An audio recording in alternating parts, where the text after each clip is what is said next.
அரக்கோணத்தில் சாலைகளில் திடீரென பள்ளங்கள் ஏற்படுவதாகவும் அதில் சிக்கி வாகனங்கள் விபத்துக்குள்ளாவதாகவும் அப்பகுதி மக்கள் குற்றம் சாட்டுகின்றனர். அரக்கோணத்தில் 95 கோடி ரூபாய் செலவில் பாதாள சாக்கடை பணிகள் நடைபெற்று வருகிறது. இதற்கான பிரதான சாலையான காந்தி சாலையில் பெரிய ராட்சத பள்ளங்கள் தோண்டப்பட்டு பின்னர் அது மூடப்பட்டது.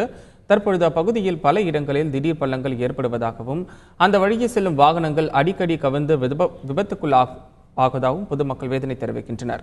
இதனை சரி செய்ய அதிகாரிகள் எந்த நடவடிக்கையும் எடுக்கவில்லை என்றும் அவர்கள் குற்றம் சாட்டுகின்றனர். அரக்கோணத்தில் பார்த்தீங்கன்னா பல மாதங்களாக பாதாள சாக்கடை வேலை நடந்து வந்துருக்குது. அது பார்த்திங்கன்னா சரியான முறையாக சரியாத காரணத்தால் பார்த்திங்கன்னா இன்று வரைக்கும் பார்த்திங்கன்னா 4 வண்டி கவுந்துருக்குது.